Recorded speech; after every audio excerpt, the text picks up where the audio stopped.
Okay, so this lesson is about understanding chords on the piano. Of course, it could help you understand chords everywhere, but the main idea is kind of a quick crash course about knowing as much as you can in a short amount of time on the piano. If you're a producer, my advice is, if you have a limited amount of time to learn some instrument and you want to be a good producer, and you can choose like piano or guitar or bass or who knows what you're going to choose, my personal advice would be to learn everything, because you need to know as much as you can about different things. And sure, so I started off with saying you have a limited amount of time. What you got to do is kind of fast track and be as efficient as possible and learn as much as you can in a short amount of time about everything, rather than put all your effort into one thing.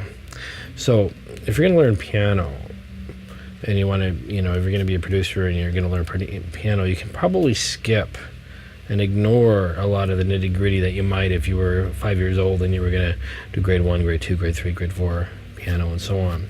So we're just going to kind of jump right into, we're still going to start from the basics, but we're going to jump right into what I think is important. So this lesson assumes that you know something about the piano, that you know that this is a C and this is an octave above a C, and you should hopefully know an octave means 8 different notes, and if you don't, well, now you do. And the piano works in alphabetical order, so C, D, E, F, G, and then goes to A, B, C. And that, what I just did, is a C major scale. So we're going to take this lesson and understanding chords from the point of view of the C major scale. Now, I'm not going to say that this is the end theoretical way of doing it, but it is going to be a convenient, efficient way to learn every chord you can in a reasonable amount of time. So we're going to kind of just take the point of view of the C major scale. C, D, E, F, G, A, B, C. And you're going to see the chart there up on the right-hand side of the screen. Now, first thing we're going to do is learn what a triad is. Tri is the 3 notes. So a triad is a kind of chord. It's a 3-note chord. So we're just going to put our thumb on C, and then we're going to skip a note, and we're going to call this C1, this number 3, and this 5, because 1, skip 2, 3, skip 4, 5. Playing 1, 3, 5, holding down all the notes in the C major scale, meaning they're all white notes, we got what is called a C major chord. If we take this exact same fingering shape and move it all 3 fingers, one to the right, now we have D, F, A, still all white notes. This note is a D minor. Why is this a major? This is a minor. I know. I will tell you later. Take the same shape to the right one more time. It's E minor, and you're going to see that chart. So C major, D minor, E minor. What you should do is memorize this pattern. This pattern works the same for every major scale, which is major, minor, minor, major, major, minor, diminished, major. If you think about it, the 2 outside chords, major, major, major. They're both C, so it makes sense that they're both major. The 2 middle chords, F and G, are also major. So 1 major, 2 major, but it's the same, and then major, major in the middle. And the remaining are minor, D minor, E minor, A minor, except for this one, which is called B diminished. Interesting name again. Well, you know what? I'm going to explain really quickly why this is called a minor and this is called a diminished. The names of the chords are not dependent on the key you happen to be playing in. So right now we happen to be playing in the key of C. So the chord name for C is dependent on the key of C. The name for D is not dependent on the key of C, even if we're in the key of C. It's dependent on the key of D. And in the key of D, if we were playing the Do, Re, Mi scale, there should be this note in the key of D.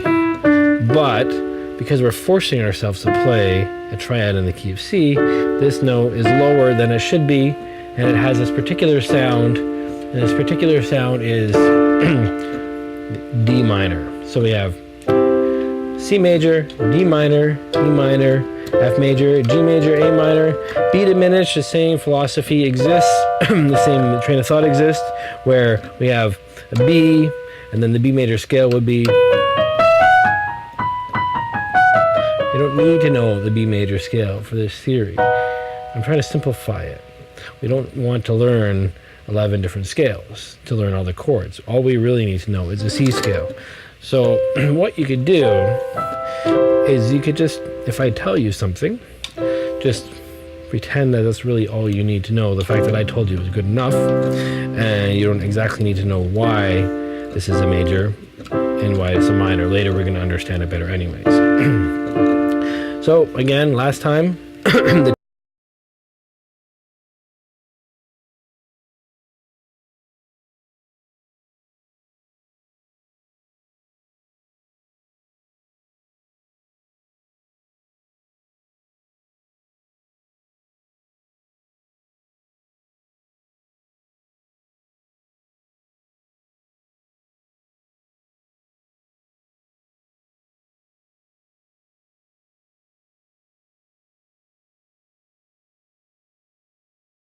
we wanted to. Let's try something like, we'll try a little rhythm, and it's going to go like together, right, left, right, left, right, left. Okay, again, together, right, left, right, left, right, left.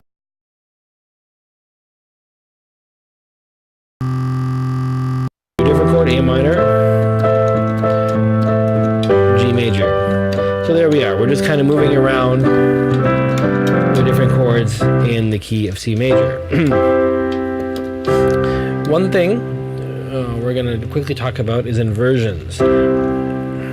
Long story short, you can play any order of the C, E, and G and any amount of them, as long as there's at least one C, E, and G, and at least there is not any other note than a C, E, and G. And with those variables in mind, it's going to be called a C major. So you can imagine an orchestra of maybe 50 violins and 50 woodwinds, and all the violins are playing the note C, and all the woodwinds are playing the note G, and then there's one piccolo somewhere playing this really high E, and that's made up of 101 people. It's still going to be called a C major chord. So you can't envision piano as the only instrument that exists. There's orchestras or guitars or whatever, and everything is laid out differently. Just because a piano is laid out like this doesn't mean that this is the only way that he plays C major. This is a C major, this is a C major, this is a C major, this is a major. When I'm playing guitar, I'm playing 6 strings at the same time usually. So that means that somehow a combination of 6 notes will make the C major chord. The theory is universal, independent of what instrument you're playing. So there's a C major, and sure, they could sound different. Like obviously this doesn't sound like this, unless you're tone deaf, but they still have the same name. So I can do whatever I want with these 3 notes, but as soon as I add one other note that's not in the C major, it has a different name. Nothing's wrong, you're not going to get hounded down by any theory police. The only reality is it just has a different name attached to it. So we'll just recap really quickly. Major, minor, minor, major, major, minor, diminished, major. I'm going over this a lot, saying it a lot, because this is the first foundation to understanding the chords, because everything is from this point of view. We're not going to learn all the scales and learn every chord from every different point of view. But I will say this major, minor, minor, major, major, minor, diminished, major is the same chord pattern progression. It doesn't matter what key you're playing in. So if I was playing in D major, and this is I was playing triads built on all notes, it'll be the same thing. Major, minor, right, minor, major, major, minor, diminished, Oops. Major. Sorry, I screwed that up. In any case, we don't need to know that because we're going to base everything based on C major. So now, what if we want to play C minor? Well, the only difference between a major chord and a minor chord is the middle note. So this is a major, and this is a minor. The distance between the first and the second note in a minor has 1, 2, 3 semitones. And the distance between the first note and the second note in a major has 4 semitones. And that's the only difference. If it's a major, lower the middle to become a minor. If it's a minor, raise the middle to become a major.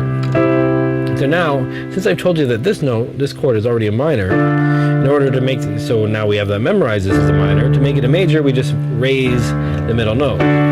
So we take the D minor, D, F, A, raise the middle note, D, F sharp, A. There we got our D major. So if this is an E minor, to make that a major, just take the middle note, move it up. Now when I say middle, I don't actually mean the middle. In this case, I mean the middle. But if I am inverted to here, for example, I'm playing my E minor this way, then it's not the middle note, obviously. It's this note. So the better thing to say would be the third degree of the chord. So take the third of the chord, move it up to make the major. The third of the chord might be at the bottom or the top, depending on my inversion I'm playing. But for now, we're going to just play these basic triads to simplify it. E minor, E major, F major, F minor, G major, G minor, A minor, A major. So now we have B diminished. So what does diminished mean? Diminished means compared to what it should be if this was a major chord, this would be the major chord. The 1, the major third, and the perfect fifth of the B scale. The third is lowered, and the fifth degree is lowered in order for this chord to be in the key of C, because this is not in the key of C because there's a black note, and there's not in the key of C because there's a black note. So both these notes are lowered compared to what they should be, and that's why it's called a diminished. So in order for this to be a major, it's not as simple as just raising the middle note. It's as simple as raising the middle note and the last note. That's a diminished, that's a major. So now if this is my major, if I want to make a minor, I just take my middle note and lower it. So here's B minor. B diminished, B major, B minor. And then finally C major, C minor. So I just talked about diminished here. That means you can make every chord a diminished. Okay, well if this is a C major, in order to make this a diminished chord, I would have to lower the third and the fifth, or the 3 and 5, or both, basically the other two notes other than the C. There's our C diminished. Okay, well, D minor, already a minor, so I don't have to lower this anymore. That's our D diminished. E minor, E diminished, F major, F minor, F diminished. Not always a black note. See, the C is going to the B. That's diminished. Okay. G major, G minor, G diminished, A minor, A diminished. It's already B diminished, and C major. The next triad again means 3-note chord that we're going to learn. It's called a augmented. It's where you take the 5th degree of a major chord and raise it by a semitone. So now instead of C, E, G, it's C, E, G sharp. An augmented is notated with an X. So, or it could be A, U, G. So CX or C, A, U, G would be there. So now if I have a D minor and I want a D augmented, I have to make it a major and then raise a 5th. Here's our augmented. E minor, E major, E augmented, F major, F augmented, G major, G augmented, A minor, A major, A augmented, B diminished, B minor, B major, B augmented, and then C augmented. There's a bunch of triads depending on different points of view. You can maybe even think, okay, well, what if you do this? What if you do that? So let's try a few other options. The two other common ones that you might see are called suspended chords. A suspended is neither major or minor because it puts the third to a fourth. So this here is called a C augmented 4. And this particular chord could exist and be relative to either the major or the minor depending on what key it's in. So I could do the suspended 4 and then I could go to the C major. So I might go something like,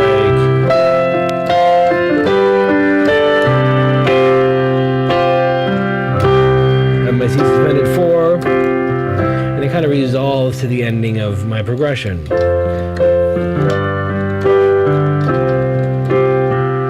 That's where you might use an augmented 4. But it could also go to the minor. Let's go to A minor, and we'll do the augmented 4 on the A. So now, how about we play a pattern? So,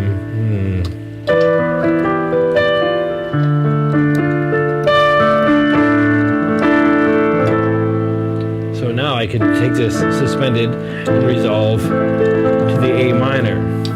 So a suspended is neither major or minor because it exists in both keys, and it is not defined by the third because we're not even playing the third.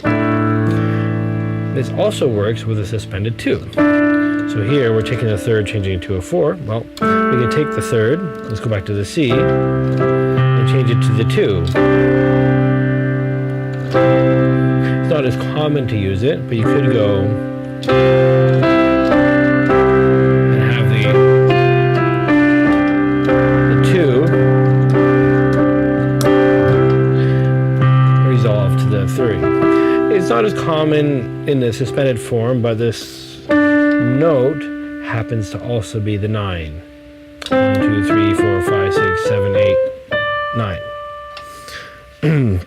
Later we're going to talk about why the same note, in relative to the major, could be either the 2 or the 9. What's really the difference? Am I playing an octave higher? Not necessarily, and usually not. But that's a little bit down the road in this lesson. So here's our C suspended 4, our C suspended 2, and our C major. Let's try our A minor, A suspended 4, A suspended 2, A minor. Works with anything. So here's our F.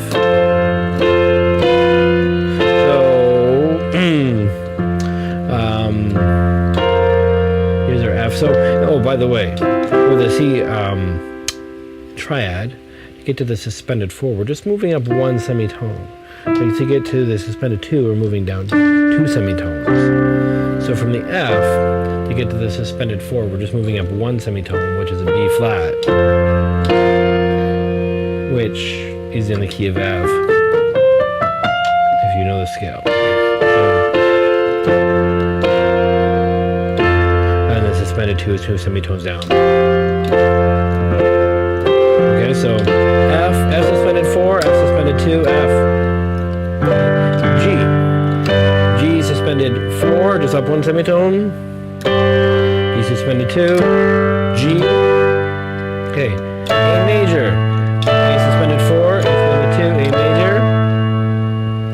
A minor. A suspended 4, A suspended A minor. Right? Here's our B major. B suspended 4, B suspended 2, and B major.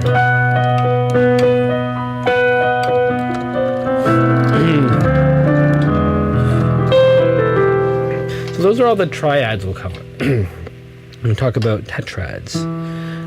Tetrads is the technical name for a 4-note chord. I don't really use or hear the word tetrad too much, but when I'm giving a lesson, that really is a name. A lot of people call them 7 chords. So the reason why is because we call this 1, 3, 5, and then 7.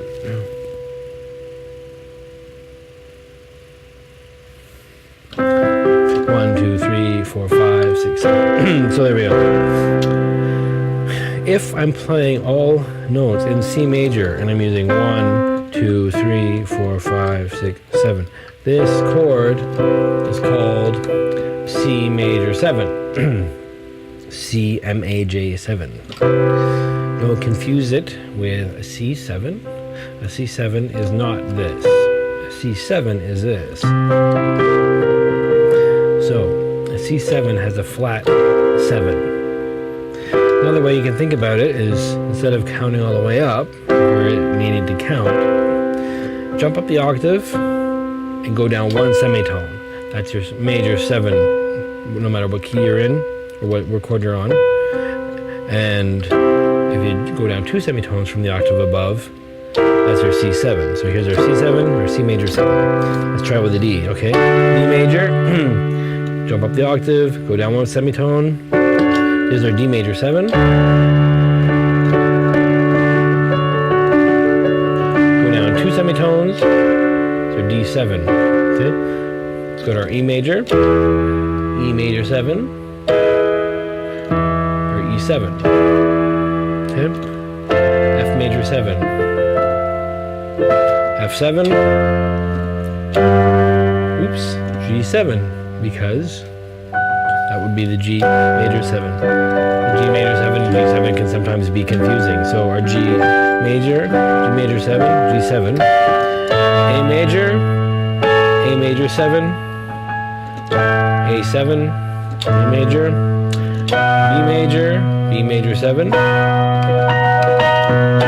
B7, B major, and finally back to C. So now what if the chord isn't major? What if it's minor? Okay, well, this chord here is a C minor 7. So the C minor is what it is, C small m, and then the 7 implies this particular note, which is 2 semitones down. This is called a C minor 7. So what would this be named? Weird name, but this is what it is. C minor, C small m, and then MAJ 7, C major 7. C major 7, C minor 7. D minor 7. Sorry, I made a mistake. C minor major 7, C minor 7. D minor 7. D minor major 7. Okay? E minor 7, E minor major 7. Now the good thing is, you almost never play E minor major 7. But it doesn't mean you don't. There's a song called This Masquerade by George Benson. I think the Carpenters redid it. They'll have like, the E minor, and it's the attempt for it is to have this note move like that. So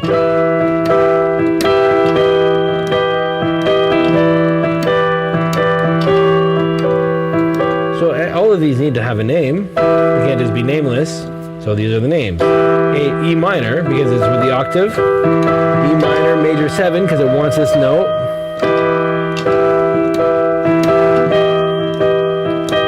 E minor 7, and so on. So it does happen. You can't just think they don't happen, and you need to kind of understand the naming theory. So if you see it on a piece of paper, you're not like, right? And usually when you see something like this, it usually is for a logical reason like that. Like they're trying to make a chord descending. Most songwriters aren't just going to throw in a C minor major 7 randomly out of the blue. There's usually something before and after it that makes sense why that would need to be there. Anyways, F major 7. Sorry, F minor major 7. F minor 7. G minor major 7. G minor 7. A minor major 7. A minor 7. B minor major 7. B B minor 7, and back to there, C. You understanding this so far? Yeah? I know I'm going fast, but then this video is going to be uploaded to YouTube, and you can always watch it again. And of course I'm planning to teach this again. It's very important theory. But the idea is really, you can skip like years of learning in like just a couple minutes with this point of view. I mean, seriously, you guys are kind of lucky, because I probably spent 4 years understanding and learning all this stuff. But then, of course, you're younger, but you're going to high school, and it just takes so long to teach you something that you can really learn in just a few minutes. So, there's other 4-note chords. The reason I call them tetrads instead of sevens is because there's a variety of 4-note chords. They don't always have to be sevens, major sevens, sevens, minor sevens. There's minor 7 flat 5s. What is that? Well, it's kind of like a diminished with a minor 7 above it. Sorry, a diminished with a minor 7 above it. So if I take a diminished chord and put a 7, why don't I call that a diminished 7? I'm calling it a minor 7 flat 5. M7 little b 5. Why is that called a minor 7 flat 5 and not a diminished 7? Because the diminished 7 is a different, there is something that's called a diminished 7, and it's not this. This is a diminished 7. Diminished 7 has a double flat 7. So it has 2 flats on the 7. The diminished 7 really isn't in any key. That's kind of the point. Minor 7 flat 5 does exist in a key. A C minor 7 flat 5 is very similar to B major 7.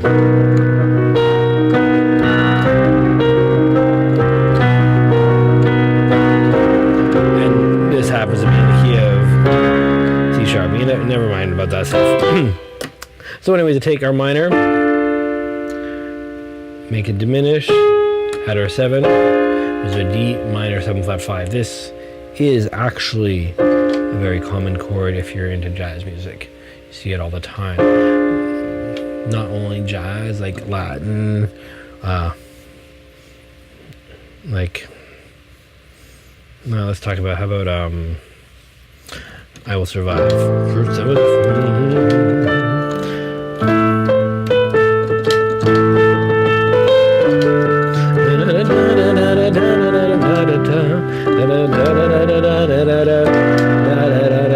we go.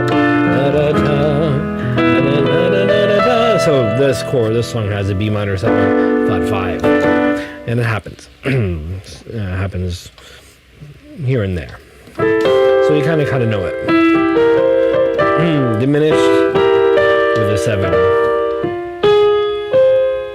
Diminished with a 7. There's our F minor 7 flat 5. Here's our G minor 7 flat 5. Sorry, did I play the F? The F right? There we go.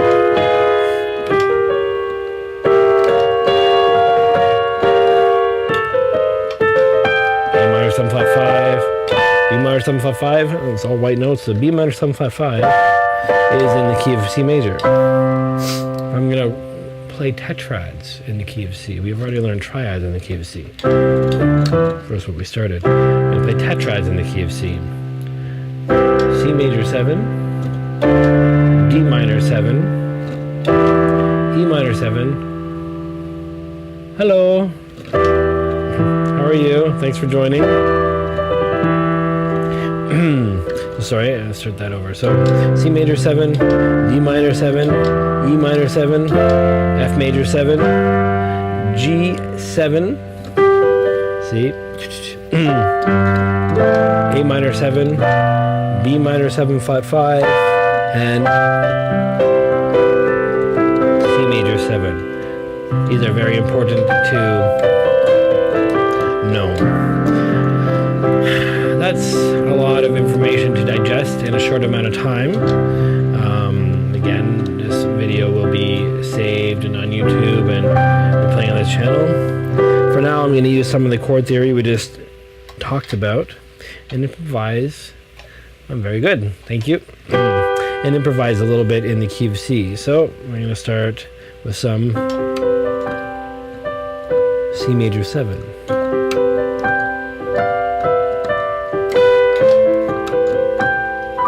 A minor 7. F major 7, and then G7 with a suspended 2, resolving to the G. Once you get to the point where you know enough theory, you can kind of start ignoring it.